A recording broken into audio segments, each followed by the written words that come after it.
And what I found is initially I always dealt with the financial bits. So profit and loss, balance sheet and so forth. But those were all lagging metrics. So I was looking at the past. So I was like, I need to be able to do more for my clients because the revenue is already there. I could tell you what your Okay. best sellers are, but then what? So that is why I started incorporating dashboards into it, where I kind of bring everything else together. For example, here we're talking about marketing. You could have that, I guess, marketing campaign that you're working on, and then you look at, okay, this marketing campaign is giving me this much revenue, but that is not necessarily a match because the marketing campaign is not necessarily giving you the revenue. There's something in between. The marketing campaign is giving you more signups. The marketing campaign is giving you more calls. So it's looking at, oh, it's actually the calls and the conversion on those calls that's actually, so it's bringing those dots together that this is what I need to move, this is what I need to twist, this is what I need to pull, and this is how it manifests in my bank account. Because at the end of the day, for me, it's about the money. Welcome to It's Marketing's Fault, the podcast where we discuss how to do marketing the right way. I'm your host, Eric Rutherford, and I am thrilled today because I have with me Anwin Mbah. She is a business wealth strategist and the founder of WealthFluency, which helps businesses gain financial clarity to make data-driven business decisions. It increases revenue without slogging through spreadsheets. Anwin, welcome to the show. Thank you for having me. Hello, everybody. How are you guys doing? Well, and thanks for joining me. And just even from that, bio, slogging through spreadsheets, if you can get businesses sort of out of that spreadsheet quagmire, that swamp of spreadsheets, that's a huge win just right there. Absolutely, 100%. Between the spreadsheets and all the analytics from all your different apps that you use to run your business, it takes a minute and a day for you to kind of piece that together. It does, and nothing ever connects properly. You're always having to do some type of rig to make and translate. It's horrible. Exactly. That's why I'm here. I am excited. So let me just kind of, as we start off, let me ask, what is one financial concept that is popular today that you disagree with? Popular today? Oh my goodness.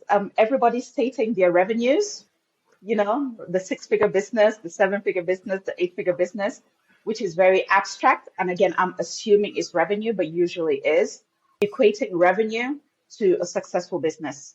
They don't equate. Having a 7-figure business doesn't necessarily mean you have a profitable business, doesn't necessarily mean you have a sustainable business.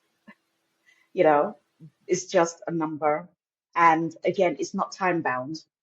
So I've known of individuals that yes, I have a 7-figure business over the 10-year period of you running your business. It's an cumulative 7-figure business, not necessarily, per annum, per month, per quarter, no box to put it in. That is clearly a marketing, somebody in marketing got involved. Yes. It sounds like it because you've got you're speaking to some information, but you're really positioning it vaguely. I like how you describe that. So would you elaborate a little bit more on the idea of just because if it's revenue, let's even say it's an annual revenue, 6, 7, 8 figures, it may not be profitable. I think most people, just to make sure everybody's tracking with you. Okay. So you could do $1 million in sales in a year. Okay. And then we've not talking about the expenses of how much did the ads cost you?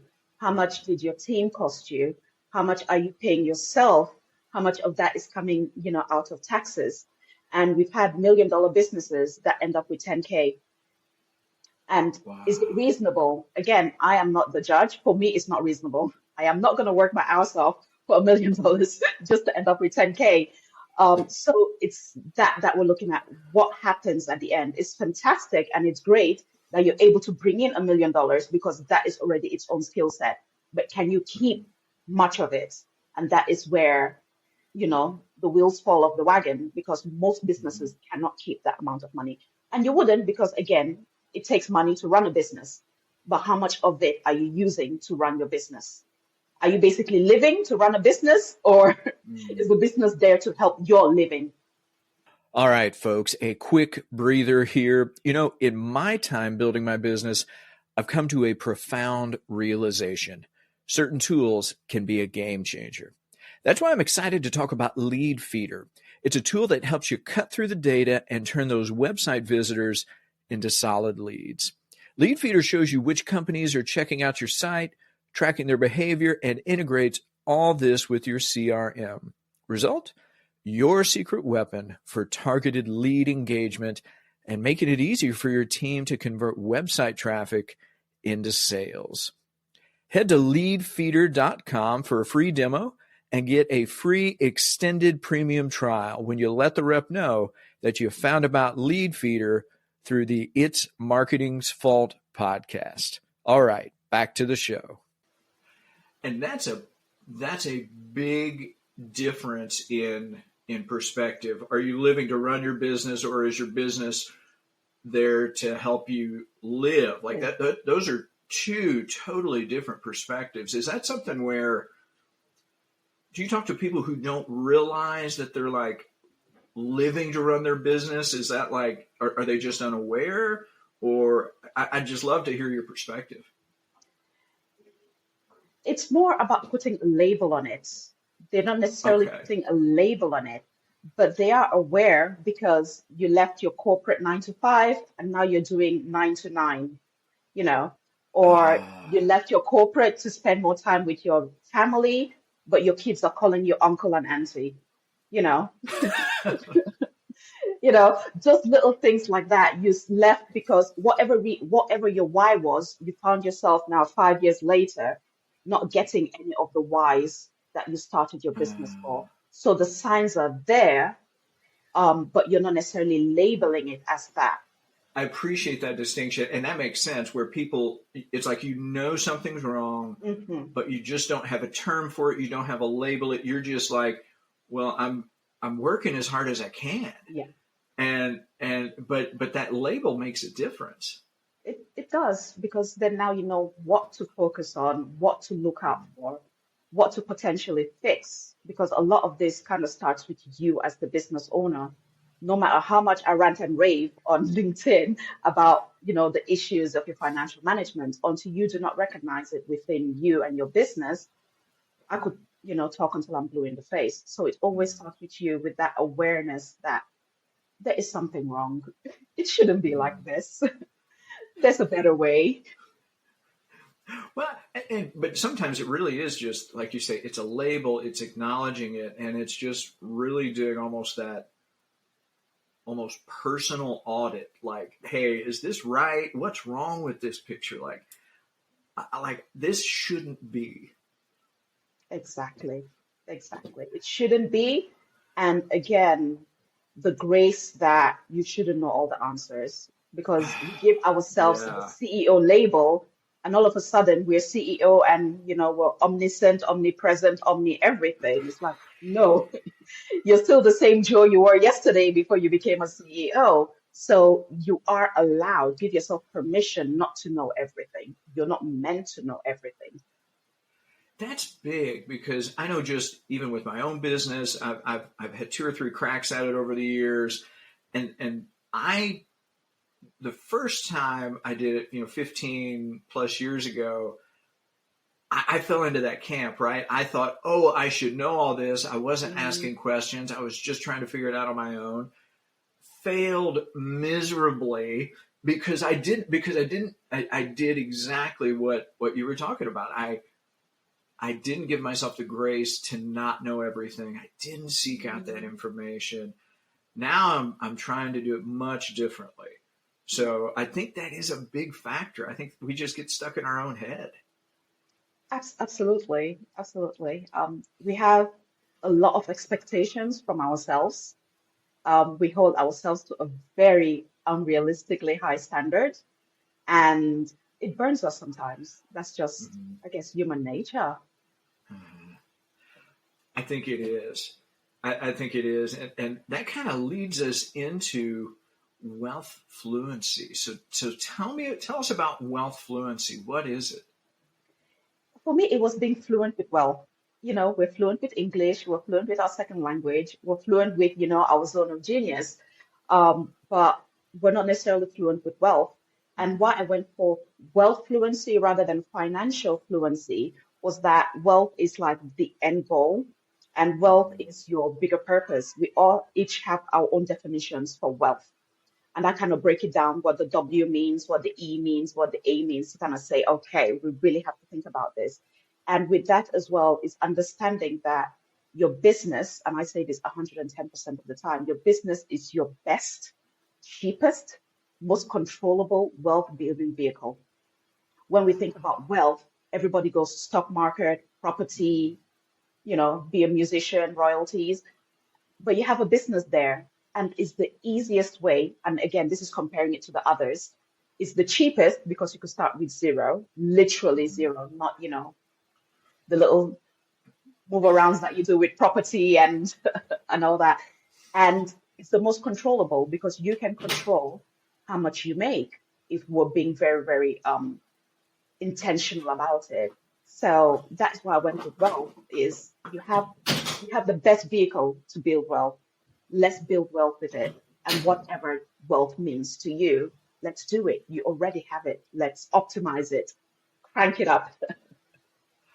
I like that. And I think that is a really misunderstood concept. That idea of business being the least or the cheapest, best means of building wealth. So with the people you work with, what problem do you solve for them?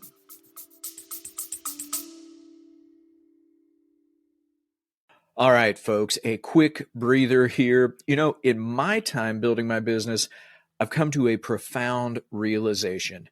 Certain tools can be a game changer. That's why I'm excited to talk about Lead Feeder. It's a tool that helps you cut through the data and turn those website visitors into solid leads. Lead Feeder shows you which companies are checking out your site, tracking their behavior, and integrates all this with your CRM. Result? Your secret weapon for targeted lead engagement and making it easier for your team to convert website traffic into sales. Head to leadfeeder.com for a free demo and get a free extended premium trial when you let the rep know that you found about Lead Feeder through the It's Marketing's Fault podcast. All right, back to the show. I connect the dots. And for me, it's you are working at the business, you're bringing in that money, but at the end of the month, at the end of the year, it doesn't really feel like it. Like when you really train hard and then you go to the Olympics, it might be harsh, but you don't even make it to the bronze medal. And you're like, but look at how much work I've put in. A lot of business owners are in that space where they do a lot of training. They're putting a lot of work in their business. They're seeing results, but they're not winning any of those medals. Okay. And a lot of businesses do create income. They're good at generating income. But what happens with income is that you can only pay your bills. The difference is it income generating or is it wealth building? When it comes to wealth, now we have disposable income to invest in other businesses, innovation, do the property thing if you want to, go to the stock market. It gives you the option to decide other ways for you to keep on building that wealth. So that is kind of what I help my clients do is bring that clarity to their business by connecting the dots between all the different apps, all the different data, your Facebook ads, your ClickUp, your Mondays, your active campaigns. They're all giving you reports. But what does that mean? How does it translate? What levers are actually bringing that money at the end of the day to your bank account? And what I found is initially I always dealt with the financial bits. So profit and loss, balance sheet and so forth. But those were all lagging metrics. So I was looking at the past. So I was like, I need to be able to do more for my clients Mhm. because the revenue is already there. I could tell you what your Okay. best sellers are, but then what? So that is why I started incorporating dashboards into it, where I kind of bring everything else together. Um, for example, here we're talking about marketing. You could have that, I guess, marketing campaign that you're working on, and then you look at, okay, this marketing campaign is giving me this much revenue, but that is not necessarily a match because the marketing campaign is not necessarily giving you the revenue. There's something in between. The marketing campaign is giving you more signups. The marketing campaign is giving you more calls.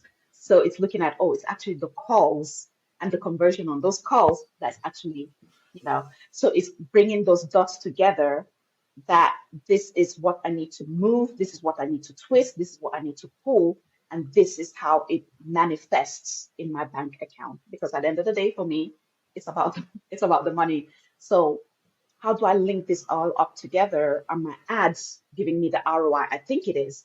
You might be getting all these likes, you might be getting all these incoming calls, but then you find out that you're spending a lot of your time with people that are not qualified.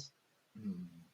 You won't necessarily see that because you're like, oh, the marketing is working because I've got 300 people booked in my calendar, not realizing that at the end of the day, probably only 15 of those are actually Mhm. qualified leads. And out of the 15, you get two clients. Mhm. Is that an ROI that you are willing to work for, or can we Mhm. optimize it when you see the numbers? Mhm. It's there, it's already in your business. It's just bringing it to the forefront in a way that you can make those data-driven business decisions in regards to where you want to go, whether it's in this quarter, whether it's in the year, or whatever that time space is for that specific goal. Wow, you hit on so many things there, and attribution right in there. You were talking about, like, whether the ad or whether, but like the ad doesn't necessarily lead to the sale. There are pieces in the middle, like, as it just for marketers in general, we've got numbers that don't work. Like, we have numbers that don't work. We like click throughs vague. Like, you've got all these things that don't work. But what you're talking about is like what does. It's like follow. It's follow the money trail, right? You Yes. follow so you can give a true attribution. Like, all, like, this is the process that gets to the sale, as you said. Like, it's from the email, it's from whatever's what drives it. I love that. I'm Mm, so glad you brought that up, um, yeah. because I think, again, marketers, we get stuck in our own marketing jargon and marketing numbers, and you just have to say, yeah, that doesn't really connect. Mm, it's true, and sometimes it's hard, especially when you have like you're paying $5,000 per month to a marketing agency, and you see a lot of movement. You see a lot of movement, but is it going anywhere? Is it going the direction you want it to? And sometimes that might not be clear because from the marketing agency's perspective, they're delivering what you asked for, but your end goal is still, making money, and is that translating through to the level you expect it to? Yeah, I think that's it too. It's that efficiency aspect of it. It's like, Mm, if you're only converting 1%, is that reasonable, or are you just going after the wrong people, right? It shouldn't be 10%. So I appreciate you talking through this and helping people think through. Okay, let's just get to the bottom of it. Let's connect all these dots. Do you see that within other parts of their business as well, outside of marketing, whether it's operations or I'd love to hear any of those as well. Operations is a good one, especially when you're scaling, you start bringing in team members, and your team members are there not only to support you in whatever process that they're supporting you in, but they have skin in the game to bring an ROI as well. Mm-hmm. If I'm doing 10K by myself, bringing, doing it all myself, if I'm bringing somebody else, I should be doing more than 10K, right? But I'm still Mm-hmm. doing 10K. It's like, what is your purpose?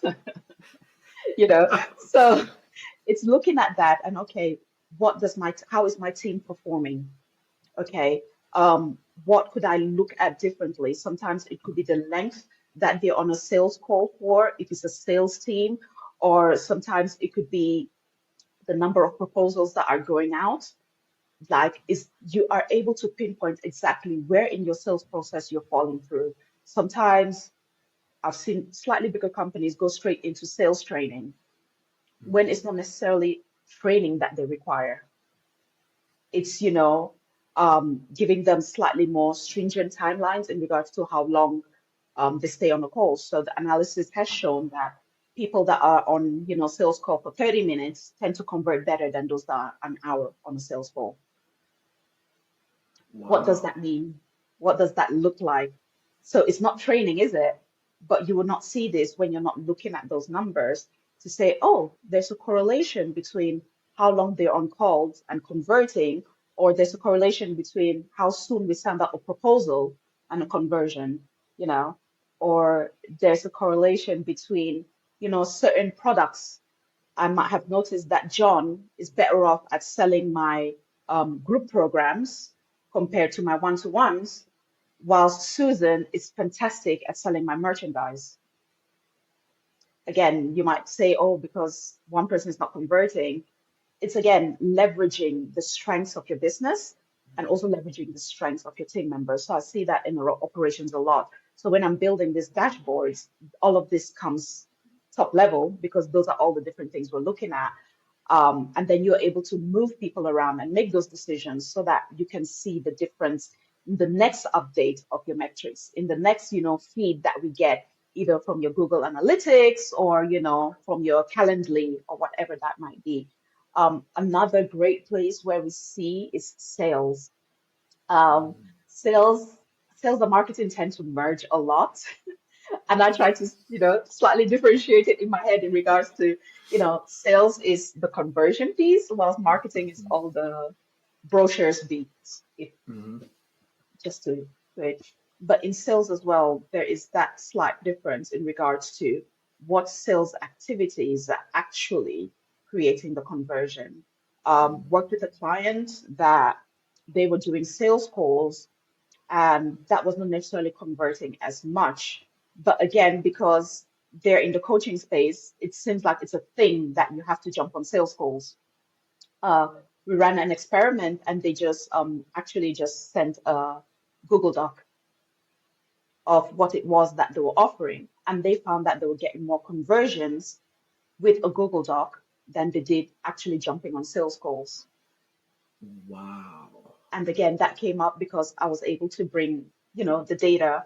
And the fantastic thing is that there's historic data as well. So I'm not, bringing some external data or benchmark to tell you this is what's happening. I'm telling you, your data is telling me the story your data is telling me is this, and this.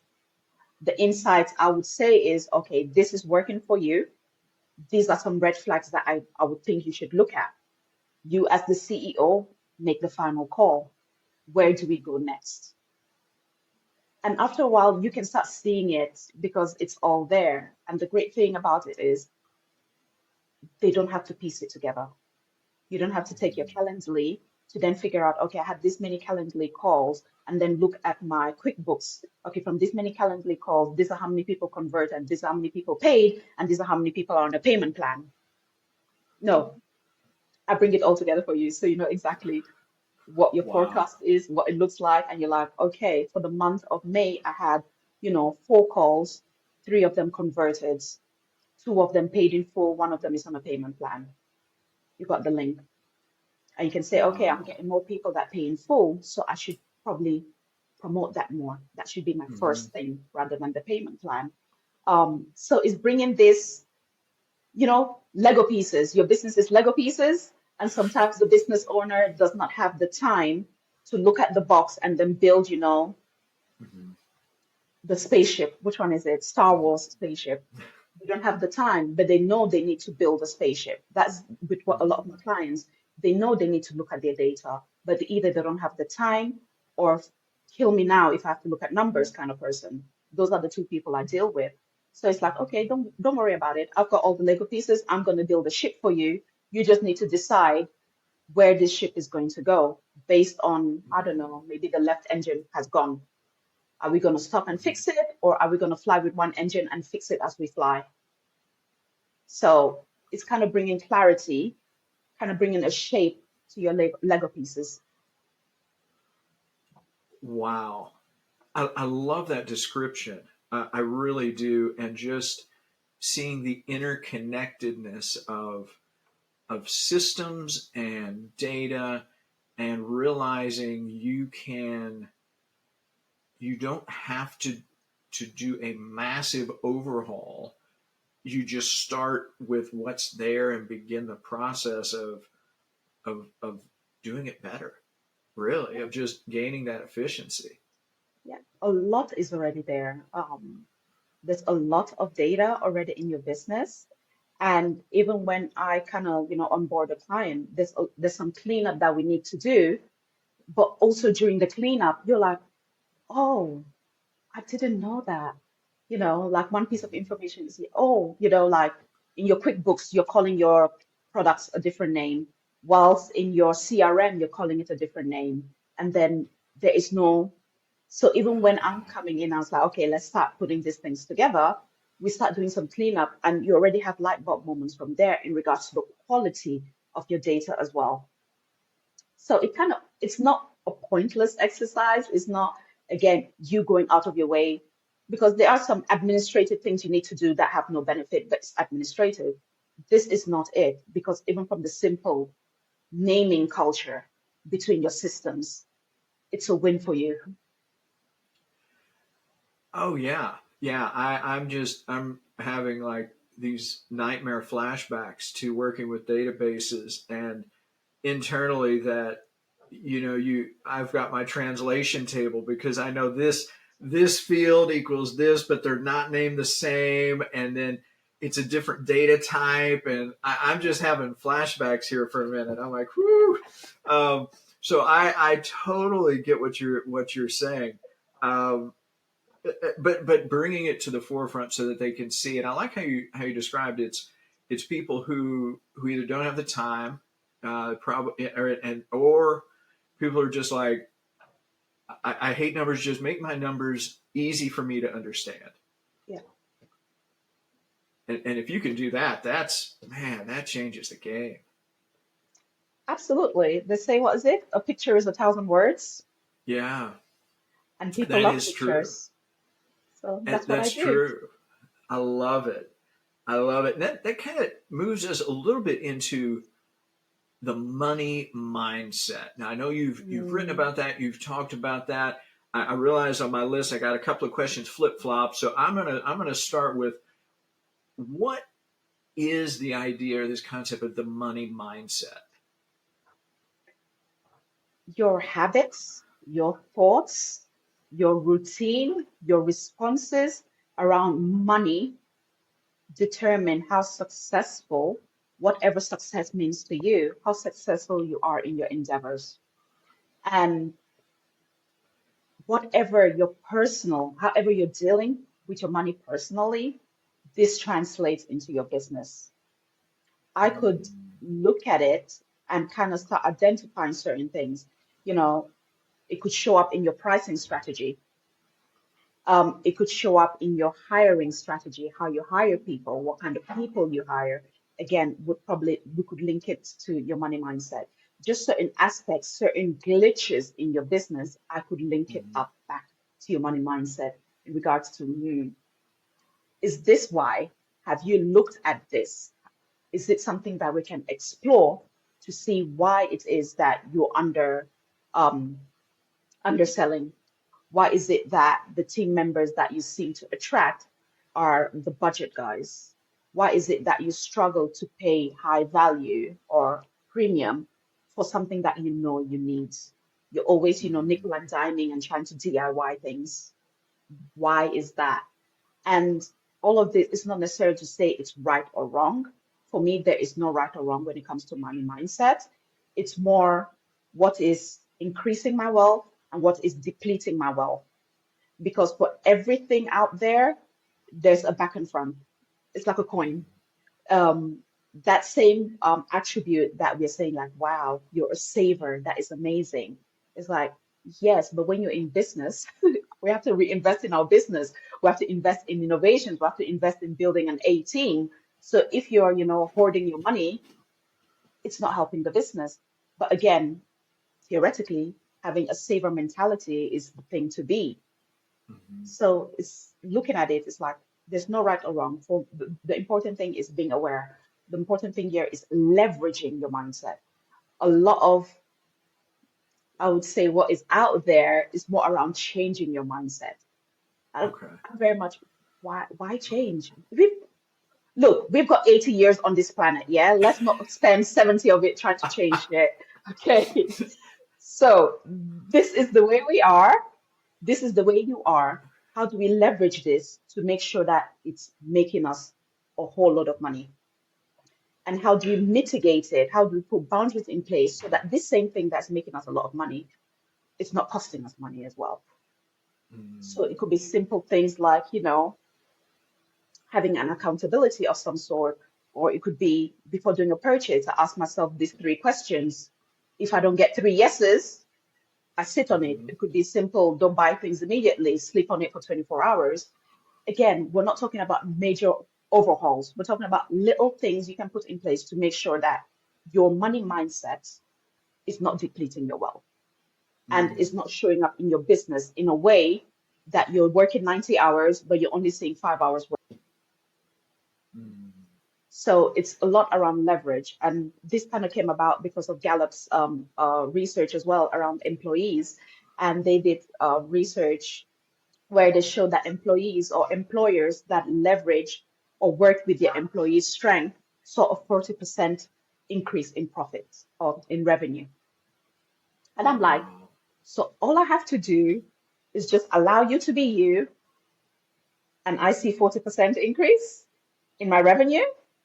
Please go ahead. You Yeah, know? that sounds like a win, right? I mean, just yeah, I agree. That sounds like a no-brainer decision. It does. It very much does. But again, in society, we're taught a lot around, oh, you have to work on your weaknesses. You have to strengthen your weaknesses. I'm thinking, if I put all that power, all that kilojoules in doubling down on my strength and just making sure, my weakness doesn't knock me over, Yeah. it's a win. Instead, now you're putting twice as much strength because that's how long it takes. If you think about going to the gym and trying to lose weight, you find it easier to just eat the lovely things that you're used to eating than trying to stop and then go to the gym. It takes a lot more energy for you to change. It's just the way we are. We're resistant to change. So rather than doubling on your energy, why don't you put that energy into what you're already good at and you get a lot more return for it? Like I could go 10, 20, 30x just focusing on your strength. That's what leverage mindset is all about. Being aware and then double down on it. Okay, so I'm a saver or so I'm a spender.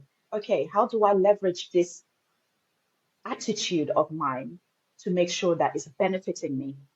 And what aspects of this compulsive saver of mine do I need to watch out for so that AppSumo, I'm not paying AppSumo's bills? You know, Mhm. it's just it's just the way it is.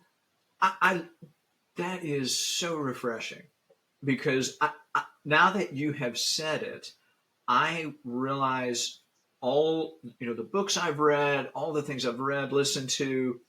It is talking about change and not leveraging specifically the mindset and that connecting the dots between like what Gallup does and money.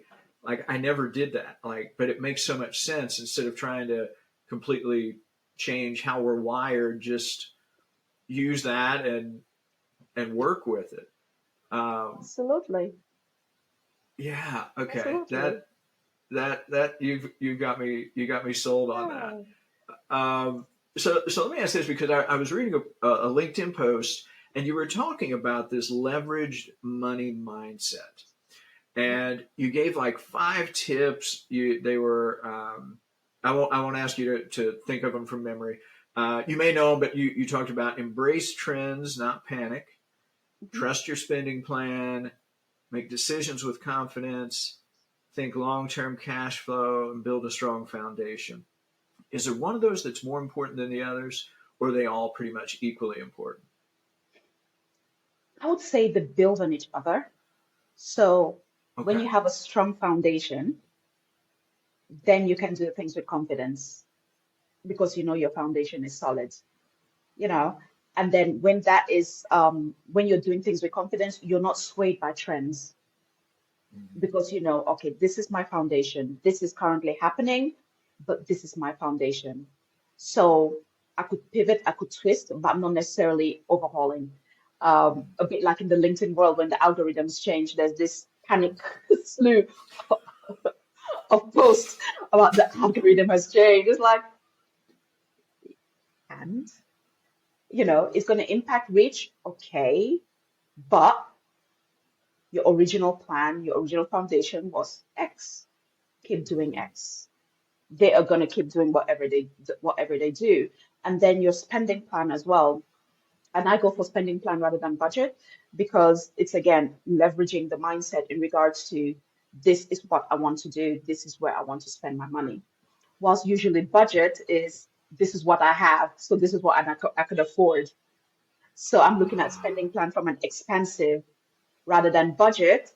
Again, you might not think of it like that, but I'm just thinking the way generally we look at budget is that, oh, I've got 20 pence. So how do I nickel and dime it compared to a spending plan? So that's why I go with spending plan, just to, again, put your head in that space and you'll be confident with it because it's based on this is my foundation. This is what I'm confident about. This is where my business is going. This is where I want to spend my money. Mm-hmm. And that kind of helps them with the whole shiny object syndrome because there's a million and one ways. And I keep going at AppSumo because AppSumo is my shiny object syndrome. I had to unsubscribe from all the lifetime things that I would buy and say, like, yes, I'm going to use this. It's going to be great in my business. It's still in my inbox. I have not used it, but I have a lifetime plan. Oh, I get it. And for everybody listening, if you haven't checked out AppSumo, you ought to check it out because they have some good stuff. I like Tidy. Is it Tidy Cow, which I got from there? Oh, Yeah. So, I mean, they've got some really good stuff. But I totally can see the flip side of that too. I could totally see. Oh, I can do this and this and this and yeah, I get yep, yep, yep, yep, it. yep. But I like the idea, just that foundation, where you're talking about that foundation and having that growth mindset versus that fixed mindset. And the Absolutely. way you described spending plan versus budget, like the even the change in term of what it's called, like spending plan. See, like my chest doesn't constrict, and I can breathe comfortably when I think spending plan. Okay, budget. I start like I sweat through my shirt, and I start like I can't breathe, and I hyperventilate. But just even with that, it's mindset. Like, all mindset. That's where it all starts.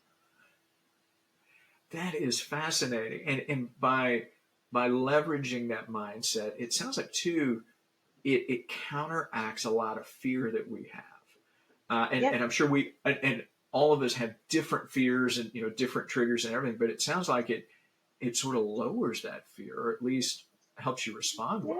Yeah, absolutely. It gives you, it not only lowers the fear, but also the guilt, the shame that is Ah, usually attached with money, the risk as well.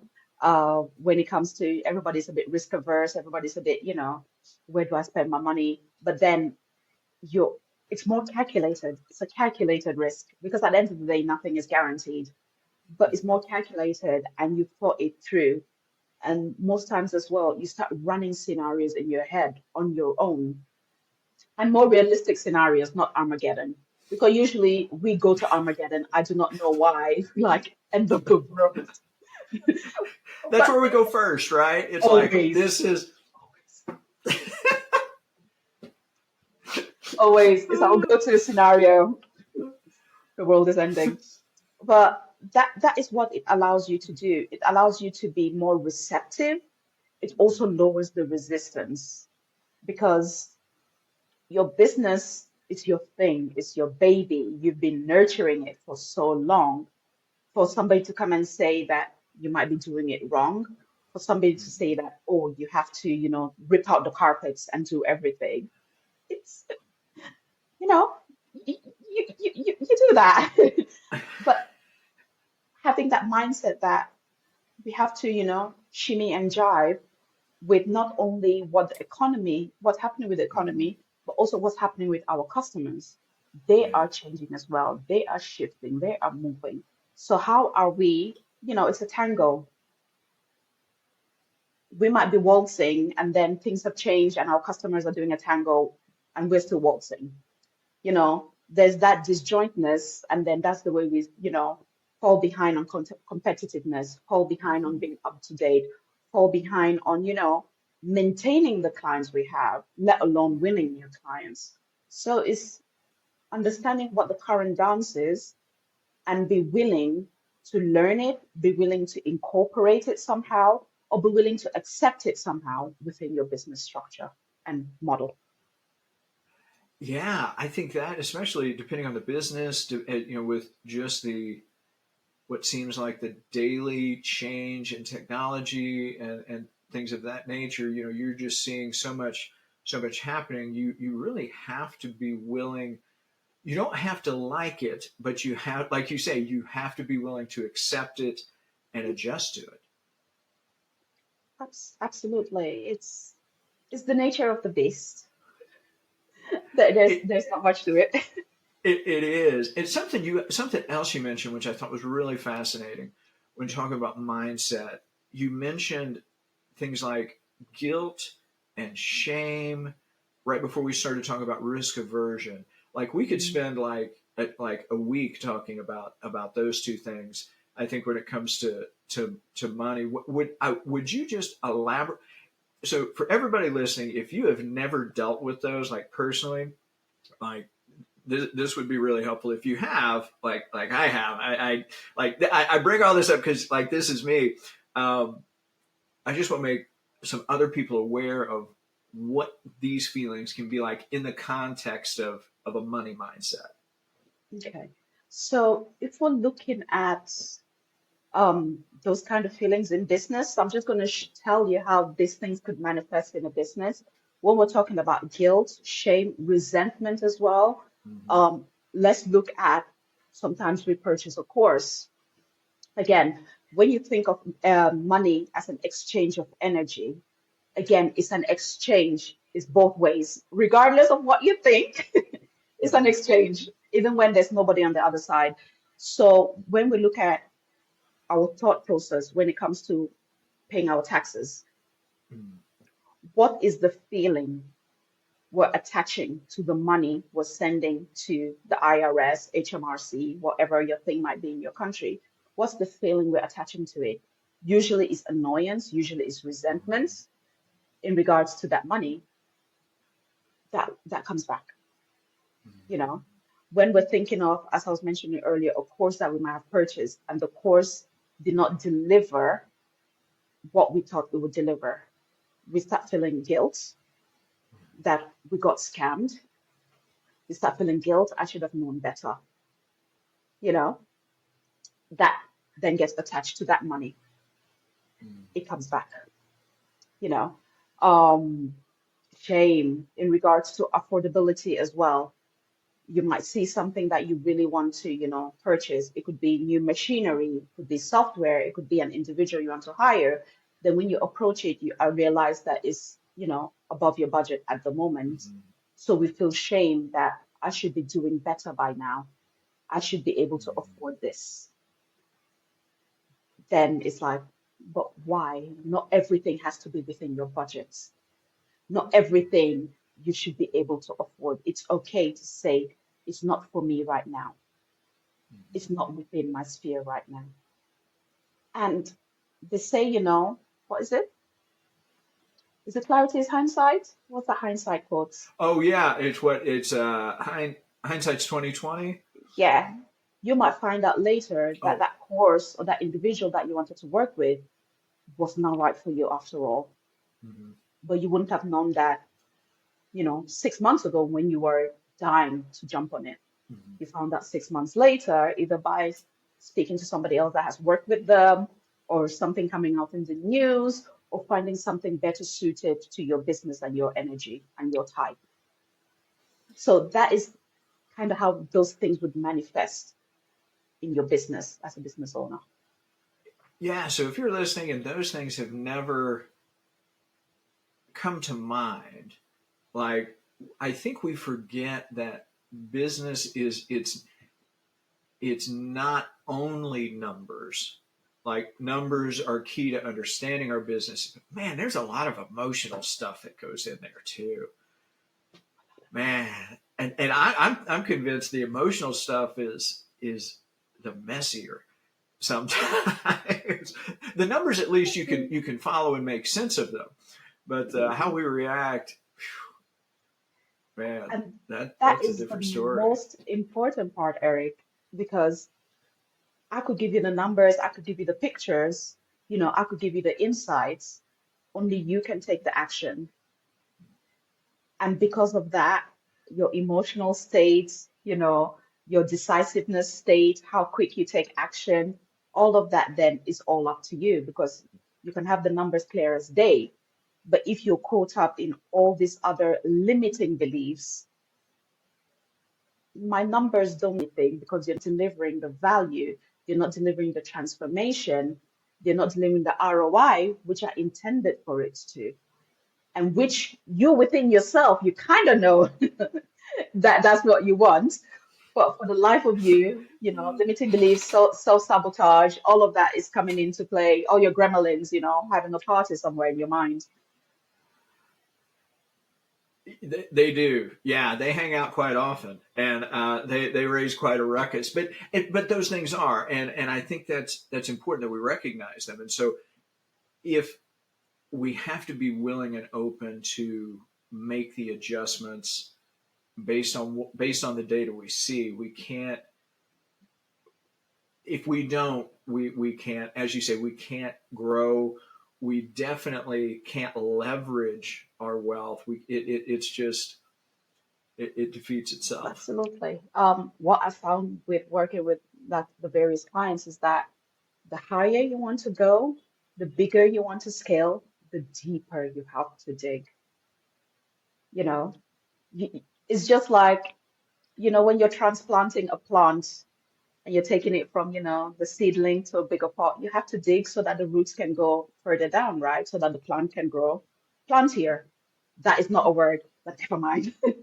But it's basically the same thing with your mindset. It's the same thing with the way you function, your human experience here on earth. Whatever level, whatever ceiling you're looking to break, whether it's revenue, personal, you have to dig deeper. You have to go to the bottom of that roots. And sometimes you don't have to go to the bottom because that's not where you want to go.